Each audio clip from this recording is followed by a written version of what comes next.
Gloire à Jésus, gloire à Jésus, gloire à Jésus. C'est l'apôtre des nations, Bowie, Yvon Serge, leader de l'église de Jésus-Christ en Côte d'Ivoire, leader du ministère des apôtres des nations et du mouvement de Jésus. Le lion conquérant redoutable et royal de la tribu de Juda. En ce jour béni de mon 14e enseignement et 14e aussi jour de jeûne et prière de consécration annuelle sur 40 jours de jeûne et prière. Mon thème d'aujourd'hui, ça sera Jésus, l'unique. Jésus l'unique, voilà, l'unique, voilà. Et le thème d'hier, c'était Jésus l'incomparable. Aujourd'hui, Jésus l'unique. Et notre texte de base est tiré de Jean chapitre 3, verset 16. L'Écriture déclare en Jean chapitre 3, verset 16, « Car Dieu a tellement aimé le monde qu'il a donné son Fils unique, afin que quiconque croit en lui ne meure point, mais qu'il ait la vie éternelle. » Nous allons rester sur unique. Les anges ont été appelés les fils de Dieu. Les chrétiens aussi sont appelés les fils de Dieu. Mais jamais on n'a dit d'un ange ni d'un chrétien qu'il est le Fils unique. Unique veut dire unique en son genre, unique en sa personne. Il n'y a pas deux et il n'en aura pas deux comme lui. Voilà. Pourquoi Jésus est unique et pourquoi il est le Fils unique? Parce que Jésus est unique en sa divinité. 1. Il est unique en sa naissance. 2. Il est unique en sa vie. 3. Il est unique en sa mort. 4. Il est unique en sa résurrection. 5. Il est unique en son ascension. 6. Et il est unique en son avènement. 7. J'explique. Il est unique dans la perfection. Le chiffre 7, c'est le chiffre de Dieu. Le chiffre de la perfection, la puissance de Dieu. Tout est parfait et puissant chez Dieu. C'est pourquoi tout est 7. 7 coupes, 7 lampes, 7 anges, 7 chandeliers, 7 tonnerres. Tout est 7, 7, 7. Même l'arc-en-ciel qui entoure le trône de Dieu, c'est 7 couleurs. Donc vous devez savoir qu'il est unique en 7 points. Lui seul existait avant que le monde soit fait. Jean chapitre 17, le verset 3. Il dit, Père, donne-moi la gloire que j'avais auprès de toi avant la création du monde, avant la création des anges, avant la création des cieux. Donc Jésus est Dieu, parce que au commencement était la parole était avec Dieu, la parole était Dieu, et toute chose fut faite par la parole. Et rien de ce qui existe, visible et invisible, n'a été fait en dehors de la parole. Et la parole, c'est Jésus, car en Jean chapitre 1, verset 14, la Bible dit, la parole qui est Dieu est devenu un homme et habité parmi les hommes, plein de grâce et de vérité. Retenez numéro 1, Jésus est unique dans sa divinité, car il existait avant que le monde soit fait. Père, donne-moi la gloire que j'avais auprès de toi avant que le monde existe. Jean chapitre 17, verset 3. Il est unique numéro 2 par sa naissance. Lui seul est né d'une vierge. Lui seul est né d'une vierge. Il n'en existe pas et il n'en existera plus jamais, car Dieu ne fait pas les choses deux fois. Luc chapitre 2, 26 à 38. La vierge dit à l'ange Gabriel qui est venu lui annoncer qu'elle mettrait au monde un fils. Elle dit, je suis vierge, je n'ai pas connu d'homme. Comment tomberai-je enceinte? Il dit, la puissance du Dieu très haut viendra sur toi. Le Saint-Esprit viendra sur toi et la puissance du Dieu très haut te couvrira comme une ombre. C'est pourquoi l'enfant qui naîtra de toi sera appelé Saint et Fils de Dieu. Même quand les démons le voient et disent, tu es le Saint, l'envoyé de Dieu, le Fils du Dieu très haut. Voilà, Jésus est unique en sa divinité. Il existait d'abord avant que le monde soit fait. Ça fait 1. Numéro 2, il est unique en sa naissance, car lui seul est né d'une vierge. Luc chapitre 2, le verset 26 à 38. Numéro 3, il est unique par sa vie. Et dans sa vie, il y a 3 domaines. Il est unique par sa vie parce que lui seul a vécu comme il a vécu. Il a vécu sans péché. Lui seul a dit les paroles qu'il a dites. Et lui seul a fait les miracles qu'il a fait.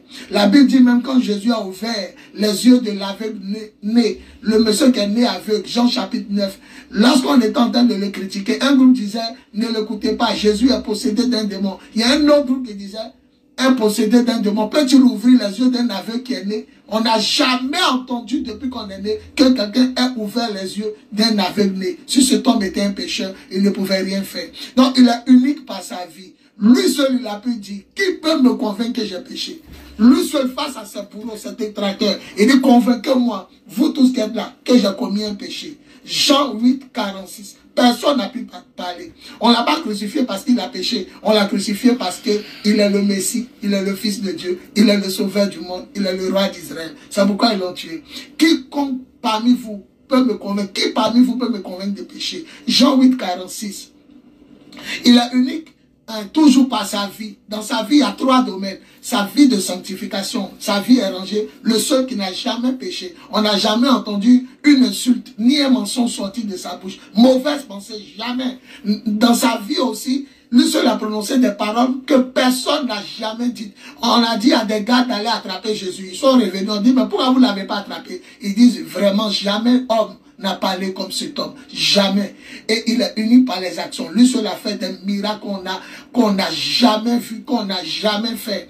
Voilà. Jean chapitre 15, le verset 22 à 25. Jésus dit, si je n'étais pas venu et que je n'avais pas dit des paroles, et si je n'étais pas venu et je n'avais pas fait aussi des actions que personne d'autre n'a faites, ils ne seraient pas coupables de leurs péchés. Mais maintenant, ils m'ont vu et ils ont entendu mes paroles et vu les actions que j'ai faites de la part du Père. C'est pourquoi les péchés demeurent et l'écriture s'accomplit pour eux. Ils m'ont haï sans raison. 1, il est unique par sa divinité parce qu'il existait déjà avant que le monde soit fait. 2, il est unique par sa naissance parce que lui seul est né d'une vierge. Numéro 3, il est unique par sa vie. Parce que lui seul a vécu sans péché, lui seul a dit des paroles que personne n'a dites, et lui seul a fait des miracles que personne n'a encore fait.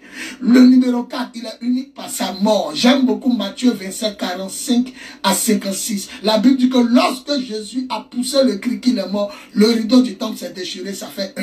Il y a eu des tremblements, il y a eu l'obscurité sur tout le pays pendant 3 heures de temps, de midi jusqu'à 15 heures. La Bible dit les montagnes se fendirent, montagnes qui se fendent en deux, les vents violents ont soufflé. La Bible dit les morts, pleins de morts, les saints qui étaient morts, plein parmi eux sont ressuscités. C'est-à-dire, ils meurent et puis les gens ressuscitent. Et la Bible dit, ils sont restés près de leur tombeau. Ils sont restés près des sépulcres. Et lorsque Jésus est ressuscité, ils sont rentrés dans la ville et beaucoup d'hommes les ont vus. Quel est cet homme qui, par sa mort, ressuscite des milliards et des milliers, des millions, des centaines de milliers de personnes?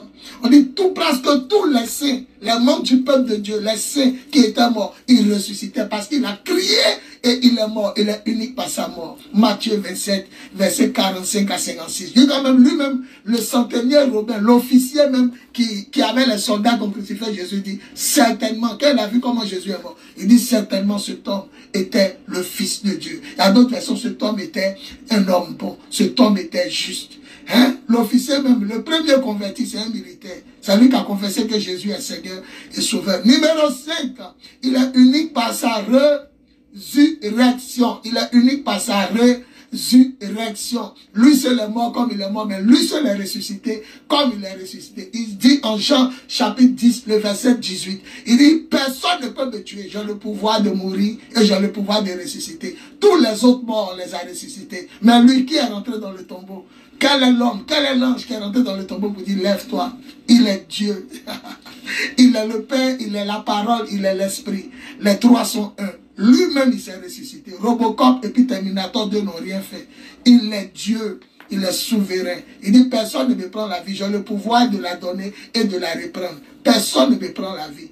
Et puis, il dit aussi en Luc 24, le verset 5 à 6, l'Écriture déclare que Jésus est vivant et les femmes s'en vont au tombeau pensant trouver le corps. Et les anges leur disent, pourquoi cherchez-vous parmi les morts celui qui est vivant? Il n'est pas ici, il est ressuscité des morts. Apocalypse chapitre 1, verset 17 à 18, là c'est grave même. Il dit, Jean est parti sur l'île de Patmos. Il a eu une vision dans laquelle il a vu Jésus. Et quand il a vu Jésus, tellement que Jésus était glorieux, il a eu peur, il est tombé comme mort à ses pieds. Jésus a posé la main droite sur son dos. Il dit, lève-toi, n'aie pas peur. Je suis le premier, le dernier. Je suis le vivant. Il n'a pas dit je suis vivant. Hein. Je suis parmi les vivants. Il dit le vivant. Quand on dit le, les autres sont morts. Tout ce que vous voyez là, nous tous on est morts. Bien vrai qu'on est vivant, on est mort. Il dit je suis le vivant. Le premier, le dernier. Je tiens la clé de la mort dans mes mains et du séjour des morts. Voilà. Quand je ferme, personne ne peut ouvrir. Quand j'ouvre, personne ne peut fermer. Donc Jésus est le vivant. Apocalypse chapitre 1, 17 à 18. J'étais mort et maintenant je vis au siècle des siècles. Je suis le vivant. Jésus est ressuscité. Oui. Numéro 6. Il est unique par son ascension. Lui seul est monté au ciel. Il est parti à la droite de Dieu. Oui, la Bible dit dans le livre des Actes des Apôtres, Actes chapitre 1, le verset 8, quand Jésus est parti au ciel, les gens l'ont vu monter. Actes chapitre 1, verset 8, la Bible dit il est monté aux yeux de ses apôtres. Et la Bible dit en Luc 24, le verset... Luc 24, la Bible dit que Jésus est monté au ciel devant ses apôtres. Luc 24, verset 50 à 52, 53. La Bible dit Jésus est monté au ciel et pendant qu'il s'élevait, il bénissait ses apôtres. Oui, il est monté au ciel, unique par son ascension. Et enfin, numéro 7, il est unique par son avènement. Son avènement veut dire son retour. Lui seul revient de tous les dieux, de tous les prophètes, de tous les saints, de tous les hommes, de tous les anges. Jésus est le seul qui revient bientôt. Apocalypse chapitre 22, le verset 7, il dit, écoute, je viens bientôt. C'est moi Jésus qui parle, je viens bientôt. Donc il est unique par son avènement, son retour est certain. Apocalypse, il dit Apocalypse, Amos chapitre 4, le verset 12, on dit, prépare-toi à la rencontre de ton Dieu. Prépare-toi à la rencontre de ton Dieu. Et bizarrement, Apocalypse chapitre 4 verset 8 dit, il y a 4 anges devant Dieu qui chantent jour et nuit. Saint, Saint, Saint est l'Éternel des armées, qui était, qui est, qui va venir, qui va venir, qui va venir. Si Dieu est déjà là, comment il va venir? Ça pour dire que Jésus est Dieu. Le seul qui revient, c'est Jésus. Or, la Bible dit, les anges disent, il va venir. Qui arrive? C'est Jésus. C'est lui ce qu'a dit, je reviens. En Jean chapitre 14, le verset 1 à 4, il dit, je m'en vais vous préparer une place et je reviendrai pour vous prendre. C'est le seul qui revient. Or, les anges ne peuvent pas mentir. Ils disent, c'est l'Éternel Dieu Tout-Puissant, qui était, qui est, mais qui va venir. Comment un Dieu qui est déjà là va venir? Jésus est Dieu et c'est lui qui revient. La Bible dit, en Actes des Apôtres, chapitre 1, le verset 9 à 11, la Bible dit, pourquoi restez-vous là? Jésus est parti au ciel. Les disciples sont là comme ça, ils regardent au ciel. Les anges leur apparus et leur dit, pourquoi restez-vous là à regarder au ciel? Ce Jésus que vous avez vu partir, il reviendra comme vous l'avez vu. Il partit. La façon il est parti là, il reviendra comme vous l'avez vu partir. Voilà. Donc il est unique à son retour. Il reviendra comme vous l'avez vu partir. Apocalypse chapitre, Actes des Apôtres chapitre 3, verset 19 à 32. Jésus avec ses apôtres, ils étaient en train de prêcher devant le peuple et devant le Sanhédrin. Ils ont dit, pour le moment, vous devez changer de comportement et Dieu va vous amener un temps de rafraîchissement, un temps de restauration. Pour le moment, le Messie doit rester dans le ciel, auprès de Dieu, à sa droite, jusqu'au renouvellement de toutes choses. Et après, il vous fera venir le Messie qu'il a promis. Donc, pour le moment, Jésus est assis à la droite de Dieu. Il est présent parmi nous par son Esprit Saint. Apocalypse chapitre 1, le verset 7 à 8, l'Écriture déclare, tout œil le verra, même ceux qui l'ont transpercé. Oui, il est puissant, le Dieu tout-puissant. Il dit, je suis l'alpha, l'oméga, le premier, le dernier, le commencement, la fin. Oui, je viens bientôt. Voilà, donc en résumé, Jésus est unique. Pourquoi? Vous allez voir partout, on dit, nous, on est les fils de Dieu, on est les filles de Dieu. Satan est un fils de Dieu. Même quand les anges se rassemblaient dans le livre de Jean, on dit les fils de Dieu. Mais jamais on a mis unique pour eux. Ni pour nous, ni pour les anges. Unique, c'est pour le Seigneur. Car Dieu a tellement aimé le monde qu'il a donné son Fils unique. Unique veut dire qu'il n'y a pas deux. Et encore moins, il est unique. Unique par sa divinité. Lui seul existait avant que le monde soit fait. Jean 17, verset 3. Unique par sa naissance. Lui seul est né d'une femme vierge.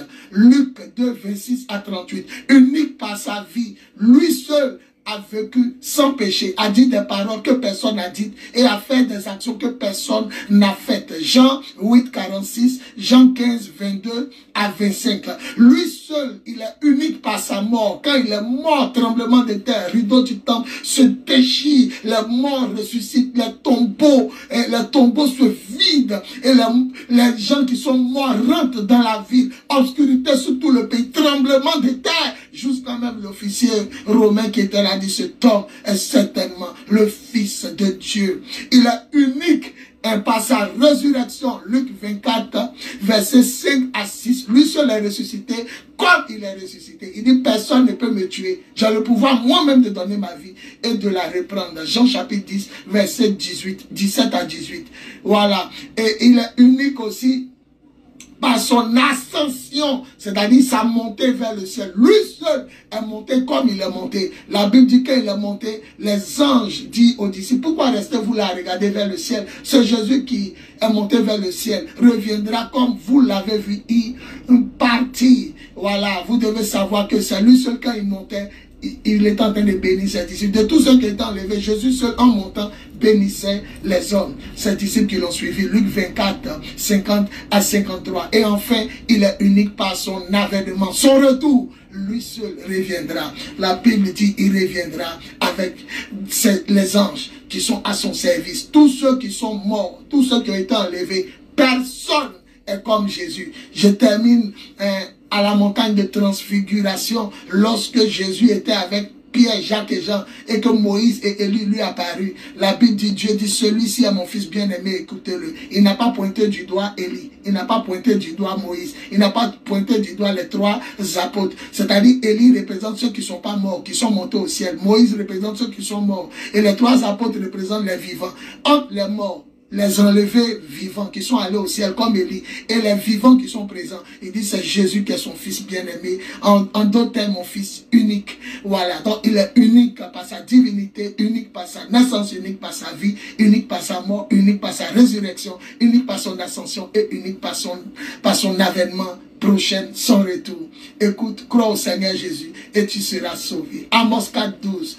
Prépare-toi à la rencontre de ton Dieu. Jésus revient bientôt. Donne-lui ta vie. Fais-toi baptiser. Répands-toi. Change de comportement. Tu recevras le pardon de tes péchés en son nom et le Saint-Esprit pour te conduire à la vie éternelle.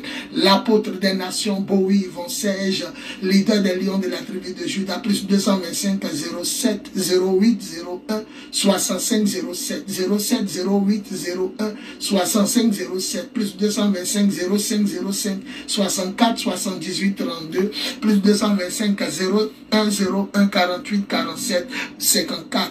Que Dieu vous bénisse. Garde la foi en Jésus. Il revient bientôt. Son avènement est proche. Gloire à Jésus. Amen, amen, amen.